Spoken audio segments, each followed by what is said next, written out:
Muy buenas noches. Vamos a dar principio al programa de Primer Plano esta noche con el tema de la visita de Enrique Peña Nieto, el presidente mexicano, a España, y donde se ha encontrado una España que está en crisis desde diversos puntos de vista.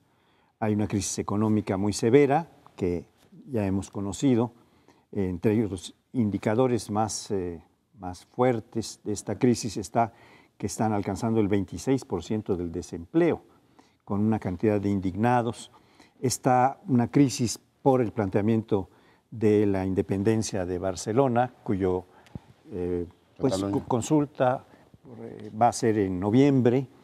Y está la abdicación del rey Juan Carlos de hace unos días, que va a ser procesada, de acuerdo con la Constitución española, para nombrar, de acuerdo con lo que previene el artículo 57 de su Constitución, en una ley orgánica que va a establecer las formas en que se va a desarrollar esta sucesión a favor de Felipe VI, como se llamará el príncipe de Asturias cuando tome posesión como rey, que ya no va a ser, por cierto, en la iglesia como se hacía normalmente. Hay una especie de separación que es una buena señal de un laicismo que se introduce en el Estado español, que ha sido siempre muy vinculado a la Iglesia, no como una teocracia, pero sí como una forma de validación y de, no sé, respaldo de la Iglesia a las monarquías. En este momento llega Enrique Peña Nieto para hacer varios tratos con empresarios, para propiciar lo de la venta de Repsol que está proponiendo Pemex, para hacer un contrato muy importante de inversión de millones de euros en México para la parte eléctrica. Y pues este es el tema que les propongo para que discutamos. Bueno, muchas cosas.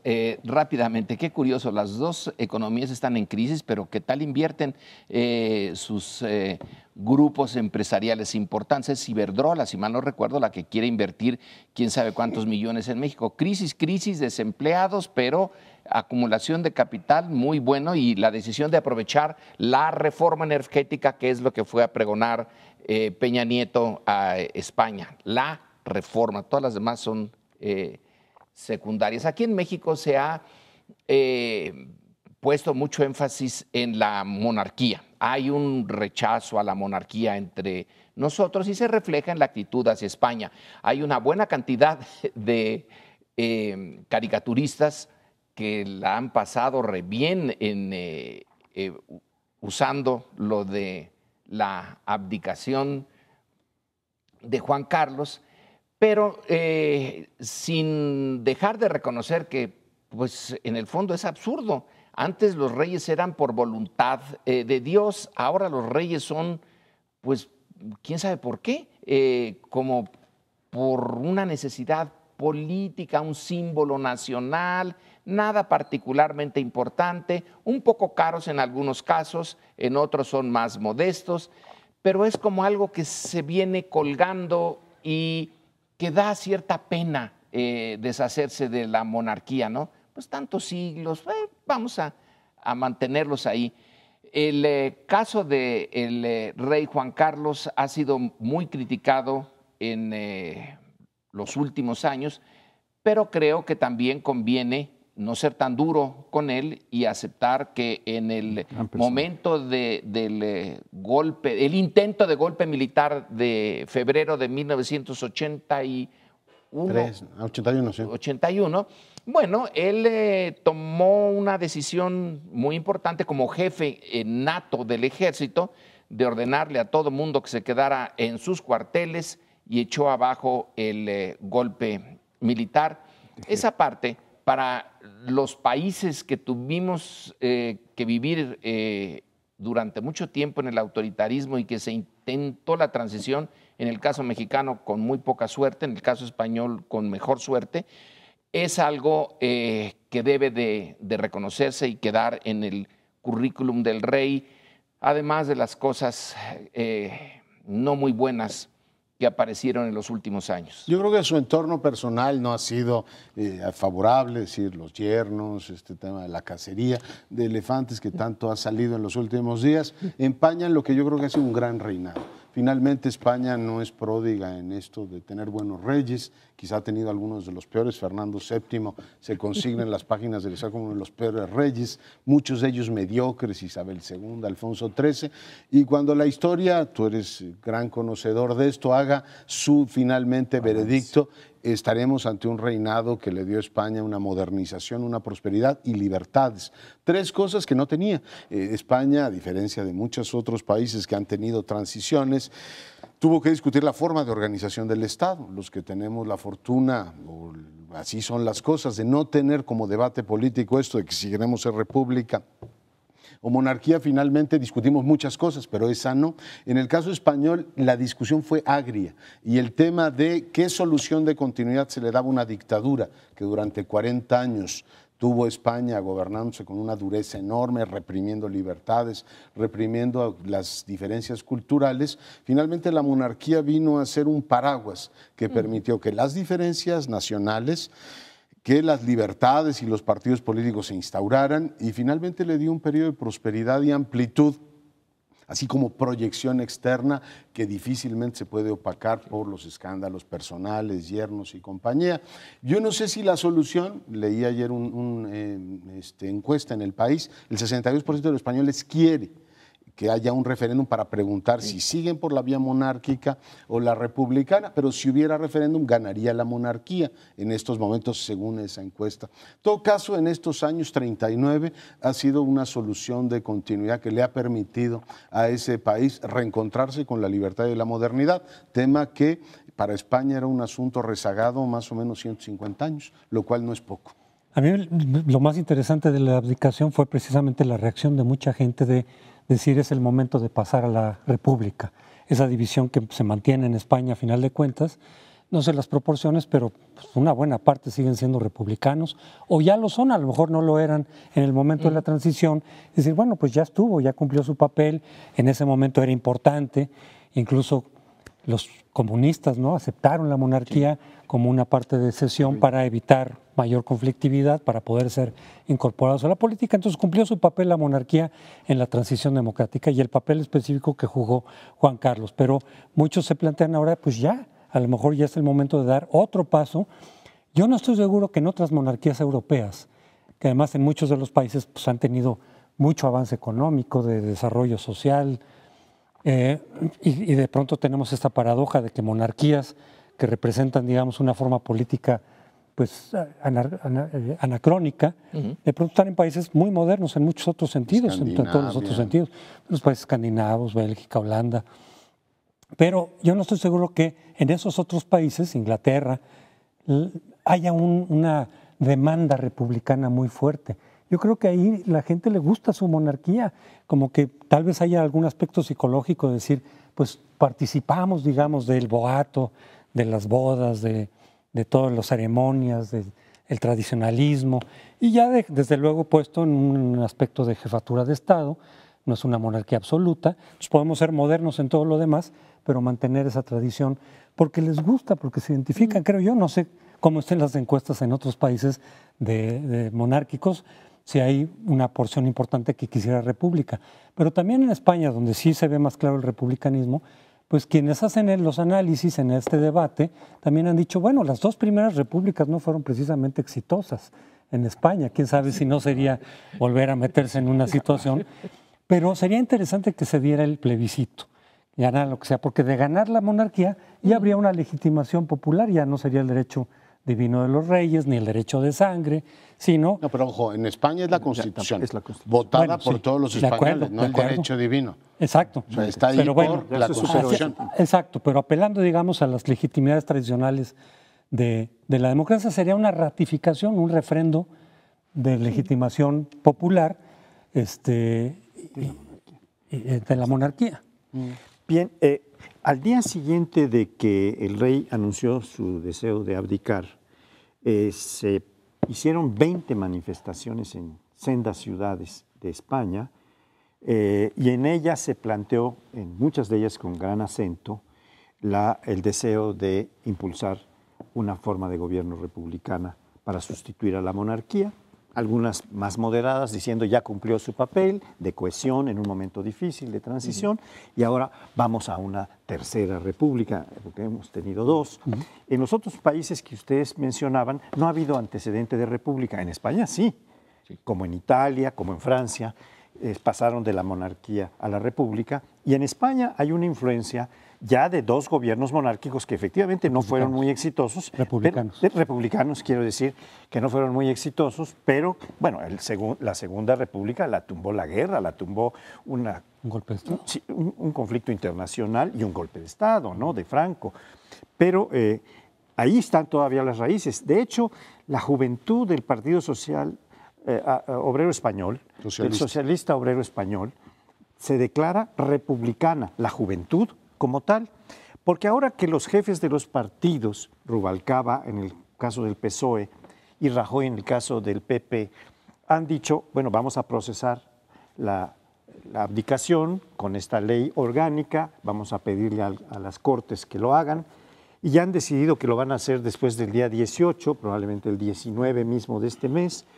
Estamos teniendo presente una historia que no ha terminado, la historia de esta pugna monarquía-república, que ha sido una vieja discusión entre formas de gobierno y ahora renace en España esta discusión.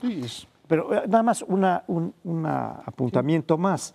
El asunto de la república está combinado con esta necesidad de hacer mucho más transparente la forma de gobierno, porque hay bastante oscuridad en los manejos económicos de la fortuna del rey, en su yerno Undangarín, en lo de la cacería de elefantes es anecdótico, pero pues finalmente pinta una condición que no es republicana para nada. Eso lo pueden hacer los reyes porque... Yo creo que las encuestas reflejan claramente que están muy enojados los españoles, hubo una cadena humana en el País Vasco y lo que no encuentran es una solución a un problema que es más delicado que el de la monarquía, que es si pasan o no a ser un sistema federal en donde las partes se reconocen como entes soberanas, que es un asunto mucho más delicado, porque finalmente la discusión de la monarquía hay hasta cierto infantilismo.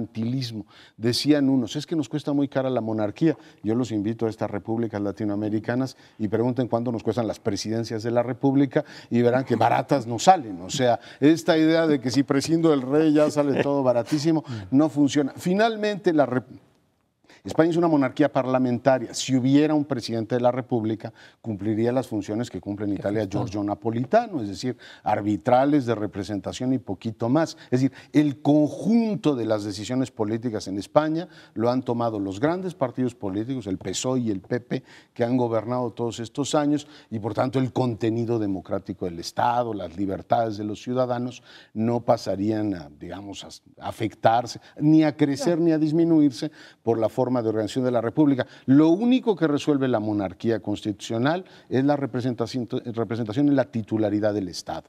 Pero si es monarquía constitucional, el poder reside en el pueblo y a través del Congreso eligen su gobierno. Por tanto, muchísimas cosas no cambiarían. El asunto peliagudo es el otro, el del federalismo, porque ahí entran Cataluña y el País Vasco. En realidad, el último asunto importante que resolvió el rey, bueno, los dos asuntos importantes que resolvió el rey, uno ya lo mencionamos aquí, el otro fue decidirse por Adolfo Suárez como primer ministro, sabiendo que iba a darle el golpe final al franquismo. Lo fue, sí. Pero eso ocurrió hace ya muchos años, ya lleva casi 30 años que ocurrió eso. Entonces ya se procesó el negocio para el cual la monarquía era realmente importante.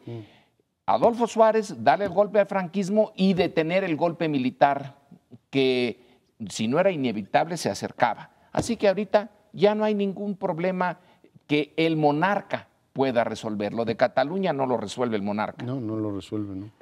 Bien, es un tema que vamos a seguir tratando porque sigue este referéndum de Cataluña y el País Vasco se está apuntando también ya muy claramente, pero nos vamos a un siguiente segmento. No nos deje, continuamos con un tema interesante.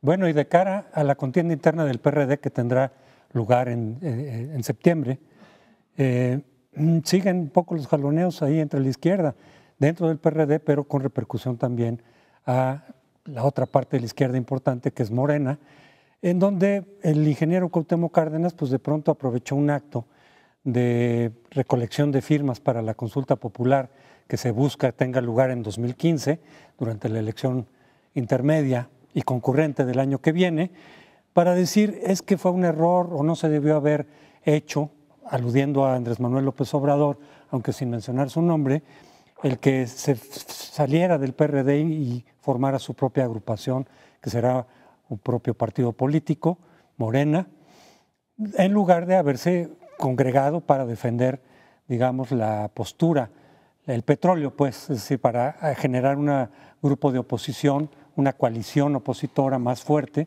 más firme, en contra de la reforma energética.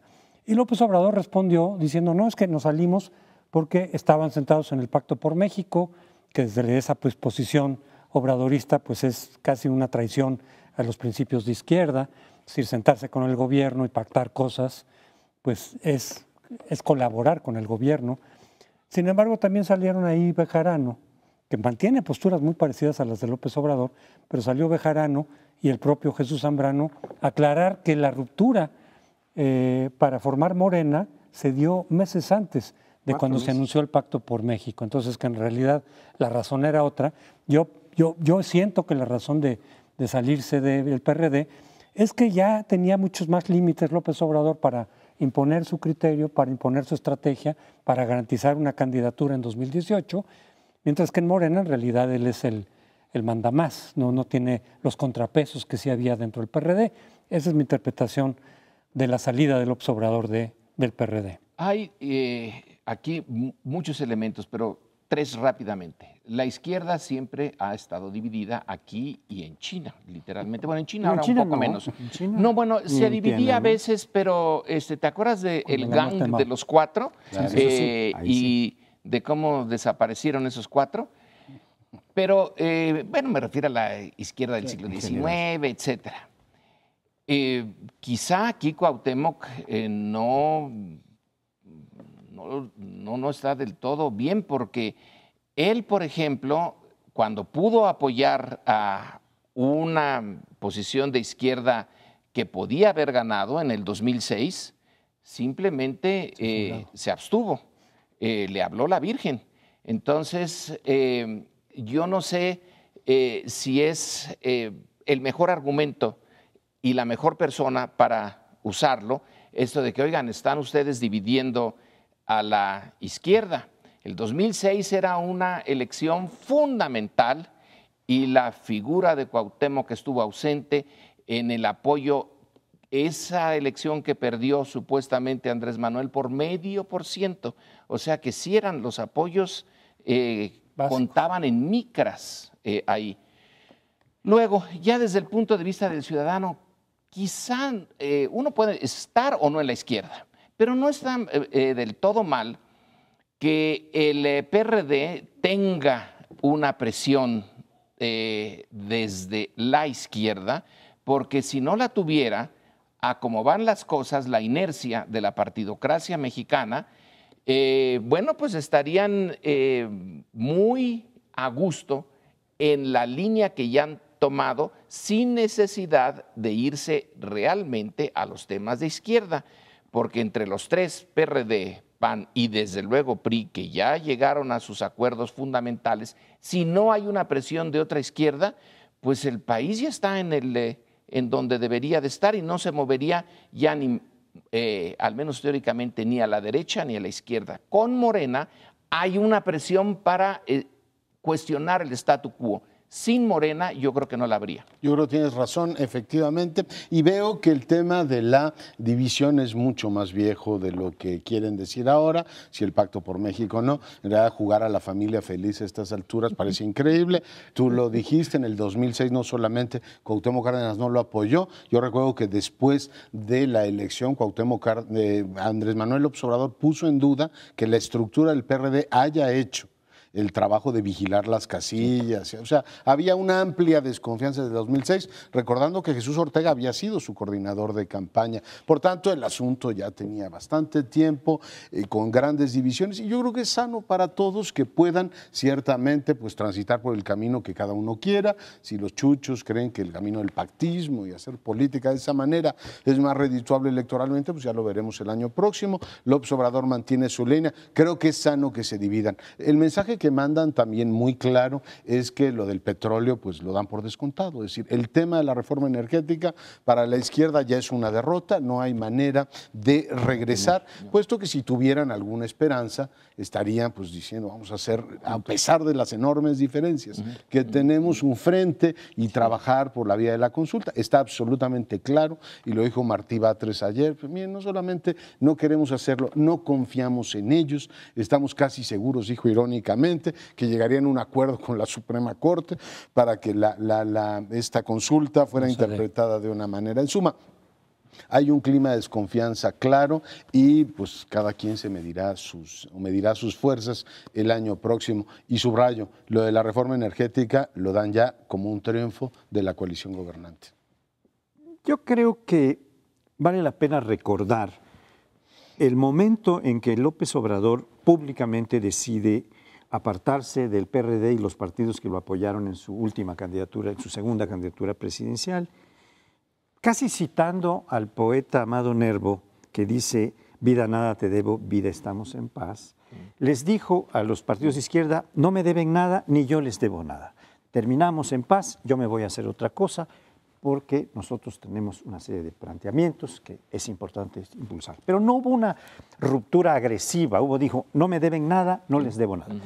Después empiezan a salir pues estos enconos que sí hay realmente, que fueron tapados en ese momento o que fueron contenidos en ese momento en el discurso de López Obrador, porque hubo un momento en que Cuauhtémoc Cárdenas, hace un poco tiempo, dijo, no se debió haber ido, porque está dividiendo a la izquierda.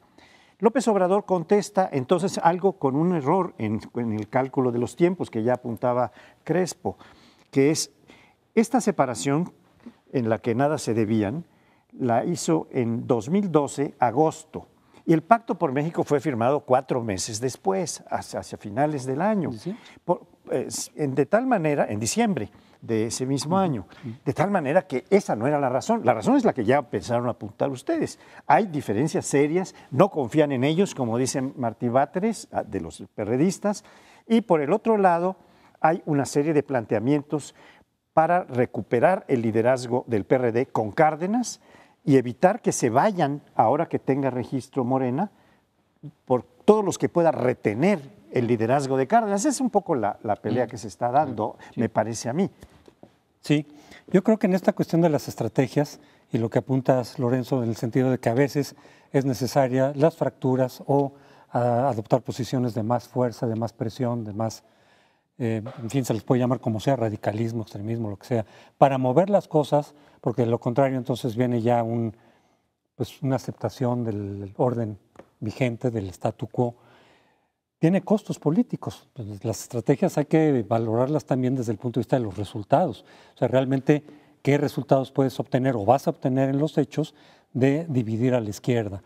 Porque el costo político es, lo veremos el año que viene, se puede pronosticar muy fácilmente que el PRD, la izquierda en general, PRD Morena, pero en conjunto la izquierda, incluso los otros partidos, tendrán menor presencia en el Congreso.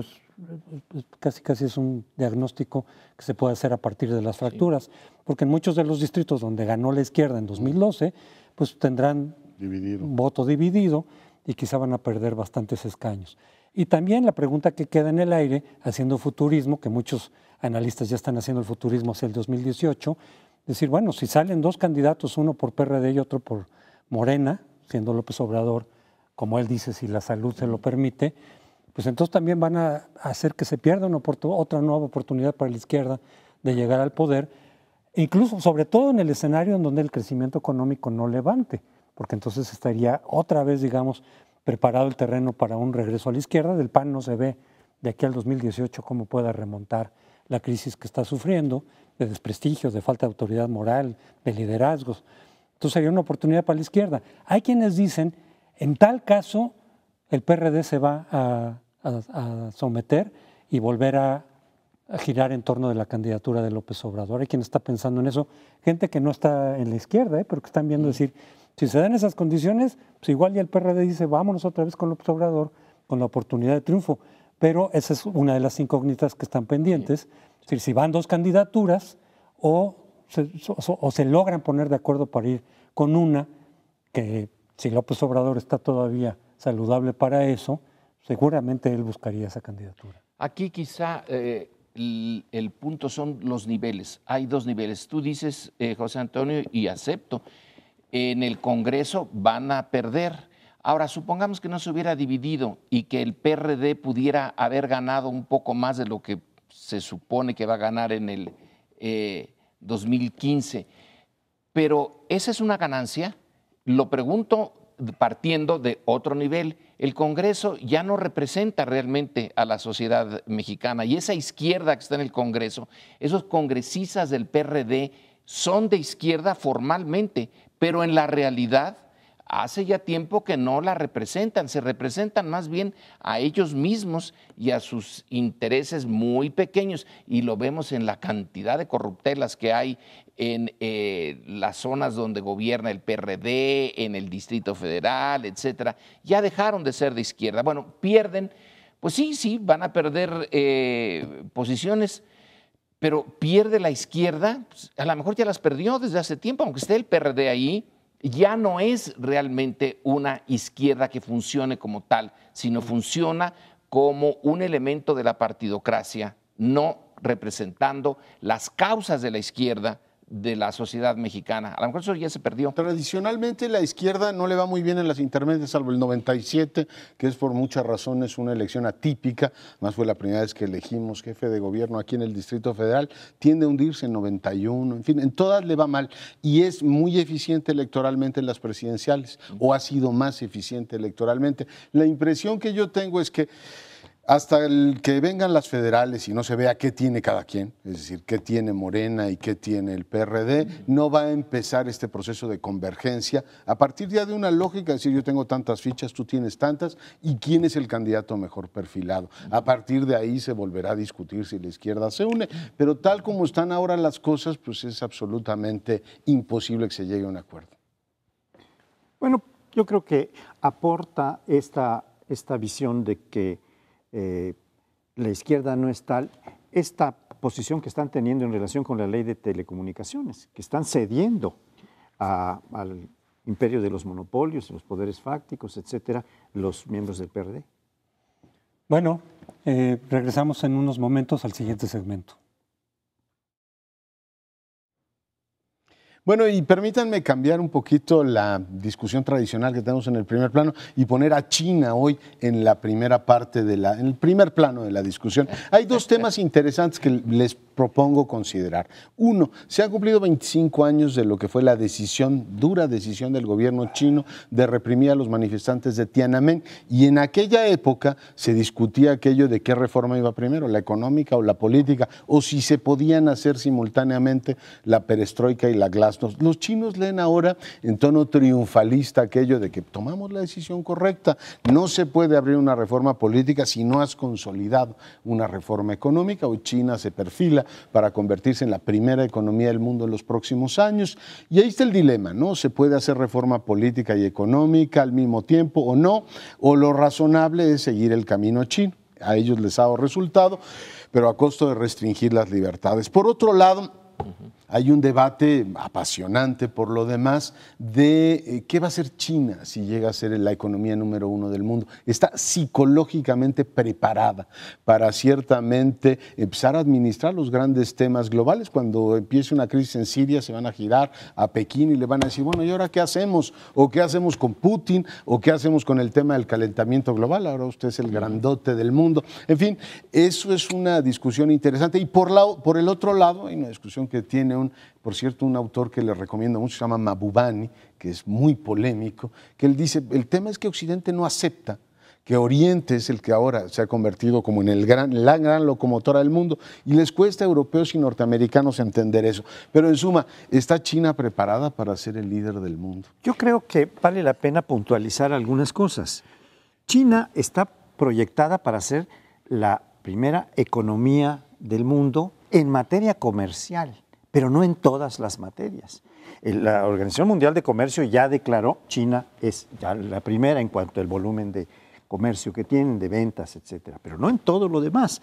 Desde luego, en la parte política, de ninguna manera va a asumir el papel de policía del mundo, de ir aquí y allá con sus tropas, como hace Estados Unidos, que es la primera economía del mundo, todavía formalmente. Y además... Lo que pasa es que Estados Unidos ya dijo Obama en West Point, Sí, yo tampoco, ¿eh? Yo tampoco, a pero ver quién se hace dice cargo. yo tampoco, pero a lo mejor las próximas elecciones ya las gana otro y dice, pues sí, ahí van de nuevo mis tropas, porque ese es el papel que Estados Unidos ha venido jugando y va a tener que seguir jugando mientras sea la primera potencia del mundo, porque no estamos hablando solo de economía, estamos hablando de armas, estamos hablando de una infraestructura diplomática, etcétera, que no la pueden hacer a China todavía la primera potencia del mundo. Puede ser que la primera potencia comercial, y incluso en materia comercial, porque no sé si en materia industrial, si en materia de servicios, que ya ha avanzado mucho, también pueda ser la primera economía del mundo. En fin, ese es un punto. El otro punto que yo quisiera plantear es que en términos políticos están cantando victoria los chinos, pero sobre los rusos, que era lo que conversábamos al principio antes de entrar al programa, porque los rusos han tomado una mala decisión de abrirse a una democracia sin haber consolidado una economía importante, vigorosa, en camino de crecer como han crecido los chinos. Y los chinos dicen, primero la economía y luego vamos a ver poco a poco cómo se va abriendo la cuestión política, pero tampoco han dado un paso firme para abrir la política. Bueno, yo diría que ¿por qué no volvemos a México un poquito esta discusión?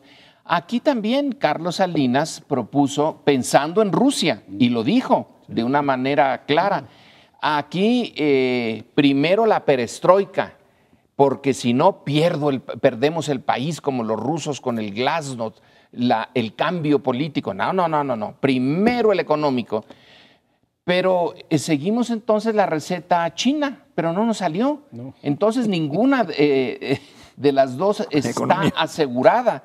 A los rusos la hicieron a la par y les ganó la inestabilidad política que crearon, se desmembró la Unión Soviética, su economía al final funciona solo como exportador de petróleo, como un país subdesarrollado que exporta materia prima en grandes cantidades, pero no es capaz de ir a las áreas más competitivas y sofisticadas. Nosotros, según Salinas, la hicimos muy bien, como los chinos. Primero hacemos nuestro neoliberalismo, hacemos todas las reformas que la colita de la reforma la estamos viendo justamente ahora. Es un proceso desde el 85 más o menos, cuando entramos ya en la decisión de que el antiguo no servía, las formas antiguas. Ahora vámonos a las nuevas. Luego vino, después del 85 hasta el 97, son que 12 años después vino el principio del cambio con las elecciones del 97 y luego el 2000. Entonces ya llevábamos la receta china. Primero la economía, luego la política. Yo creo que los chinos, si entienden nuestro, que no creo que les interese mucho, pero si entienden nuestro ejemplo, van a decir, mejor no. Mejor nunca abrimos la política y nos vamos por otro tercer camino. Los rusos abrieron los dos, México abrió primero uno y luego el otro, tampoco le funcionó, entonces nosotros, chinos, nos quedamos con un capitalismo de Estado. Vamos a ser marxistas capitalistas, que no era posible. Es un socialismo de mercado. Capitalistas marxistas, porque es el partido de los trabajadores, y esa es entonces la tercera vía. Que de alguna manera el vincular autoritarismo con crecimiento y desarrollo se ha aplicado en varios países de Asia, del sudeste asiático, es decir, primero Corea, en fin, varios países, Singapur, con un modelo autoritario que permitía tomar decisiones para llevar a cabo crecimiento, pero no es un modelo aplicable en todas partes. No. O sea, en este debate de si el autoritarismo con desarrollo puede ser preferible que una democracia sin desarrollo, con desigualdad, con bajos tasas de crecimiento. Pues tenemos ejemplos de todo. También tenemos ejemplos exitosos de la democracia que puso las bases para un crecimiento económico y un desarrollo de una justicia social más amplia, con los países escandinavos e incluso Japón, después de la Segunda Guerra Mundial. Pero no hay un paradigma válido para todos los casos. Mucha gente en las encuestas se suele preguntar que si apoyarían un régimen autoritario en caso de que este se tradujera en mayor empleo, en mayor crecimiento, y mucha gente dice, pues sí, frente a experiencias de democracia fallida, de que no dan empleo, de que no dan crecimiento, de que no permiten un desarrollo más equitativo, digamos, del país, de la población, pues muchos dirían, pues sacrificamos la democracia y nos vamos con un régimen autoritario que sea económica y socialmente eficaz. Y en México está en mucho eso, es decir, quizás después de varios años de ensayar lo que se parece más a una democracia y no vemos los resultados económicos ni de empleo ni de crecimiento adecuados, pues mucha gente cada vez más, según las encuestas, el Latinobarómetro, incluso dentro de América Latina, apoyaría más un régimen autoritario. Pero en América Latina, lo que decías tú sobre aguas con las repúblicas, porque las repúblicas pueden ser muy caras, muy ineficientes y muy poco democráticas, como lo refleja América Latina, pues también aquí no ha funcionado ni los autoritarismos ni los ensayos democráticos. Qué bueno que lo recuerdas, porque parece que lo autoritario te lleva a ser eficiente económicamente. Y desde Videla en Argentina hasta el PRI en México, tuvimos autoritarismos en toda América Latina y eran gobiernos ineficaces, que no edificaban infraestructura, que no mejoraban los sistemas educativos y que además hicieron que la corrupción formara parte de la vida institucional. Es decir, a lo mejor en China el modelo central de un Estado potente que de pronto te abre 18 aeropuertos y te edifica no sé cuántos, pero en América Latina el tono ha sido diferente. Si efectivamente autoritarismo igual a eficacia, pues Guatemala sería punto menos que un paraíso, sería el Singapur de esta parte del mundo. O sea que no solamente no ha funcionado, es un despropósito plantearlo. Y en el caso de Salinas de Gortari, qué bueno que lo retomas, hicieron perestroika, y la perestroika se hundió en 1994, es decir, gran parte de la crisis, la glasnost vino porque lo económico fue un desastre. O sea, habrá que recordar que en 94, 95, este país perdió 6 puntos del PIB con las recetas que el presidente planteó, 7, además con un presidente que tenía mayoría absoluta en el Congreso. En 91 recibe el mandato, siga usted con sus reformas, y sus reformas nos llevaron a encallar. O sea, todo esto creo que hay que recordarlo por aquello de las soluciones fáciles, simplonas, de que si voy por este lado entonces hay resultado. Lo que ha funcionado en China, funcionó en China, no quiere decir que funcione en otras partes. Ya que tú hacías una recomendación en un libro, yo me animo a recomendar otro que se llama Gobernanza Inteligente para el siglo XXI, de 2 europeos, Berggruen es uno de ellos, no recuerdo el nombre del otro, pero es muy buen libro porque compara a Estados Unidos y China, no solo en sus economías, que es la principal comparación, pero también en sus sistemas políticos. Reporta que Estados Unidos tiene con China una deuda impagable de $500,000 millones, más de $500,000 millones. No la puede pagar. Lo que han ido haciendo los chinos es asociarse con Estados Unidos. Entonces no le conviene ser el primer lugar a China. Tiene que asociarse con el que es el primer lugar e irse todavía dotando de mayores recursos y de mayores posibilidades, como lo ha venido haciendo. Por otro lado, trata el sistema político y ve el sistema meritocrático que hay en China, diciendo, no podría pasar en China lo que ha pasado en Estados Unidos, de que eligen a un señor que fue unos años activista en asociaciones en Illinois, sociales, y después pasó a ser senador.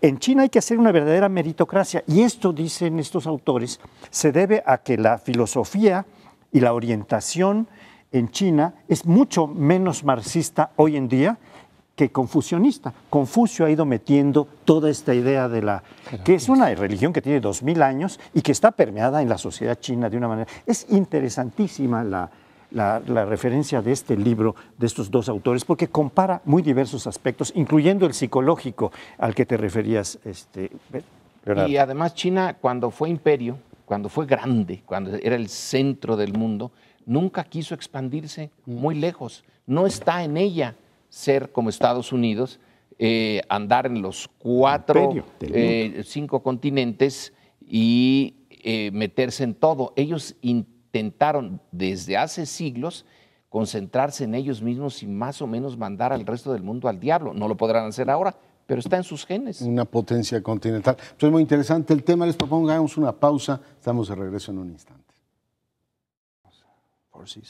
Pues bien, vamos a cerrar en esta ocasión con un bloque que trata algo que está todos los días entre nosotros, no necesariamente en una expresión concreta, sino en el ambiente, en la atmósfera, en cómo nos movemos cotidianamente en la ciudad o en el campo, la inseguridad.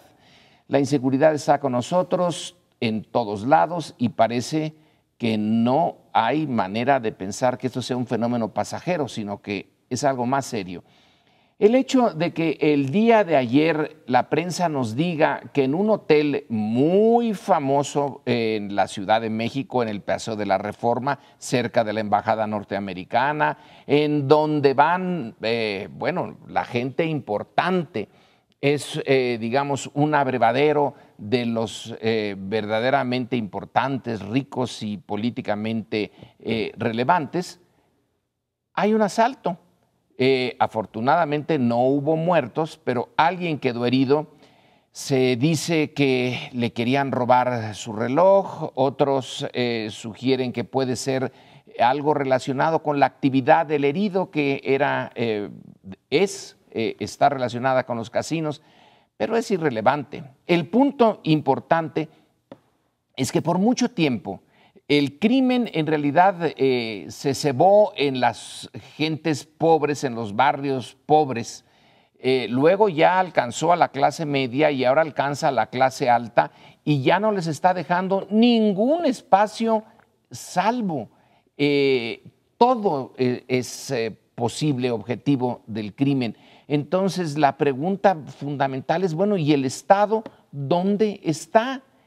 ¿Cuál es el estado del Estado en México frente a estos hechos? Yo creo que lo planteas correctamente y sí genera una sensación de zozobra, no por el hecho en sí mismo, que ocurre lamentablemente en toda la geografía nacional, sino esta sensación como de falta de control en una zona que tiene cámaras, son las mismísimas rejas de Chapultepec, ahí al lado, está a unos metros, una de las zonas más frecuentadas de la ciudad, y como lo decías tú, la gente más importante. Yo agregaría los políticos. El primer encuentro entre Zambrano y Madero, después de que resultara electo Madero, fue precisamente en ese lugar. En fin, es un desayunadero político muy conocido, por si alguien quiere profundizar ahí, se enterar de cómo está la grilla. Pero en suma, sí creo que es motivo de zozobra que en las zonas tradicionalmente controladas de la Ciudad de México estén ocurriendo estas cosas. Recordar que hace algunos meses al secretario de Trabajo en Antara, que es otro de los lugares más exclusivos de la capital de la República, por si usted nos ve en otra parte del país, pues también le robaron el reloj. Es decir, están ocurriendo un montón de cosas que generan esta sensación de zozobra, de una falta de control, ¿no?, sobre una situación que en principio en la Ciudad de México, desde el gobierno de López Obrador y durante el gobierno de Marcelo Ebrard, había dado la sensación de un gran control político. En fin, lo dejo ahí. Son puntos que están afectando desde luego el gobierno de Mancera.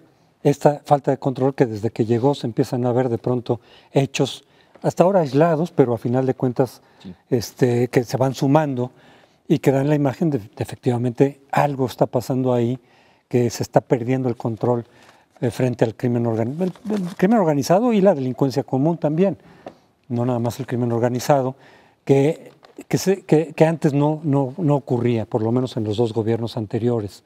Hubo un momento, antes de López Obrador también, en donde realmente la capital era donde había una gran cantidad de robos y de secuestros express, y algo se hizo bien durante esos dos gobiernos en términos de seguridad, que descendió, no desapareció, sigue habiendo actos de robos y de delincuencia común, pero había descendido y ahora precisamente algo de lo que está dañando al gobierno de Mancera es esta imagen de que se está perdiendo el control, de que quién sabe cómo se estén manejando las cosas en materia de seguridad, o si las divisiones internas entre Mancera y grupos dentro del PRD y grupos políticos se están traduciendo en una menor operación o menor eficacia operativa de parte del gobierno.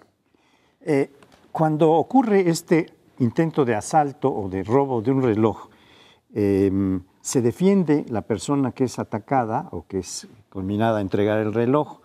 Es un señor Carlos Rivapalacio, que es un empresario, según definen la prensa, y que iba a desayunar, iba a entregar las llaves de su coche al ballet parking. Cuando lo intentan asaltar, entonces se defiende y le ponen un plomazo que le pega en el pie. No fue un asunto grave, pero pues ya, a ver, eventos de bala a las puertas de este hotel tan prestigiado y tan importante, nos habla de algo. Pero una de las notas que yo leí decía que este señor Carlos Rivapalacio es un empresario que está vinculado a los casinos, a los cuales en tiempos del secretario Krill se le otorgaron muchos permisos para funcionar como casinos, y que este era un mensaje que le estaban mandando ahora que están cerrando todos estos casinos. A este señor le estaban mandando a alguien.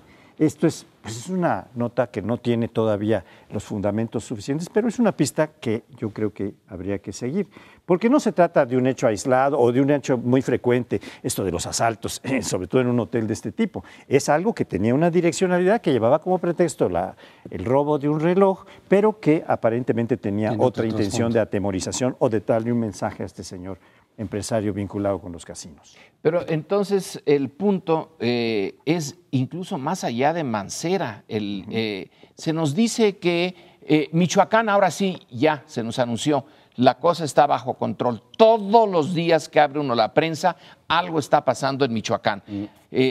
Tantos muertos, enfrentamientos, pareciera que la cosa sigue a pesar de las declaraciones. Ya no es el DF, es Michoacán, Tamaulipas. Bueno, ya, ¿qué podemos decir de Tamaulipas? Eso parece un asunto perdido. El Estado de México, de donde viene la élite política que hoy gobierna México, que es un Estado que nunca ha perdido el PRI, el control, desde hace 80 y tantos años. Y tenemos ahí un desastre en materia de seguridad, a pesar de estar tan cerca en muchos sentidos del poder máximo que hay en México. Por eso yo me preguntaba, ¿dónde está ya el Estado? Sí, hay zonas más seguras unas que otras. En tu tierra, señor Paoli, en Mérida y en Yucatán, los índices son bajos, pero no deja de haber problemas. En una visita reciente que hice, ya se me dijo, pues no, por aquí también hay que cuidarse de los asaltos, etcétera. El punto es, el Estado en México, si su incapacidad para producir crecimiento económico, para detener la corrupción que está en todos lados, también estamos perdiendo de una manera evidente el control de la seguridad. Entonces, ¿cuál es el objetivo del Estado? Ciertamente. Yo este asunto de los permisos o del mensaje no tenía ni idea que fuese por ahí, pero habitualmente cuando la mafia o algún grupo de estos manda un mensaje es bastante más eficaz, o sea, no va y forcejea para quitar el reloj. Además, al secretario Navarrete también le quitaron el reloj y ya quedó más o menos acreditado que hay un mercado secundario de relojes y es parte de esta economía criminal que el Estado tampoco atiende. Están muy preocupados por perseguir a ciertas personas o a los contribuyentes, por ejemplo, que hacen bien en perseguirlos, los que no pagan naturalmente, pero de pronto todos estos mercados ilegales se les olvidan y empieza a procesarse vehículos robados o en este caso relojes robados sin que se diga nada. El coche más robado en México casualmente es el coche que se usa para los taxis. Es decir, uno dice, aparte de que es el más común, o sea, ¿cómo es posible que la autoridad no logre detectar un patrón de venta ilegal de eso? Y estás robando a la gente que menos tiene, si son los coches más económicos que hay en el país. En suma, a mí lo que me preocupa es que el Estado de pronto no tiene como una gran imaginación para empezar a atender el fenómeno de la delincuencia. Obviamente, y lo hemos dicho hasta el cansancio, el tema del dinero y el tema de los mercados ilegales es lo que debería ser su objetivo principal. Y a partir de ahí, entiendo que un Estado no pueda estar pendiente de todo lo que pasa en todos los hoteles del país, pero ir reduciendo esos espacios de impunidad permitiría que este país funcionara, desde mi punto de vista, un poquito mejor. Sí, la falta de control que está teniendo en muchos aspectos el Estado. Desde luego lo de la corrupción, que eso es endémico en México, nunca ha habido realmente un esfuerzo real, eficaz en contra de la corrupción. Se ha dicho mucho, pero nadie lo ha puesto en práctica realmente. Pero más que nos llevaría a la idea de un Estado fallido, pero no es todavía un Estado fallido, pero sí podría yo proponer el decir un Estado disfuncional. No hemos llegado al Estado fallido, en algunas regiones sí. Es disfuncional. Pero es un Estado disfuncional que cada vez va perdiendo el control de muchos aspectos centrales de su razón de ser. Pues si no es un Estado fallido, entonces es un Estado que está fallando con mucha frecuencia. ¿Cuál va a ser la diferencia entre estar fallando de manera sistemática y ser fallido? Solo Dios sabe. Pero bueno, pues nos quedamos con este tema que, insisto, vamos a seguirlo viendo en los programas que vienen. Buenas noches, nos despedimos de usted y le esperamos la próxima semana.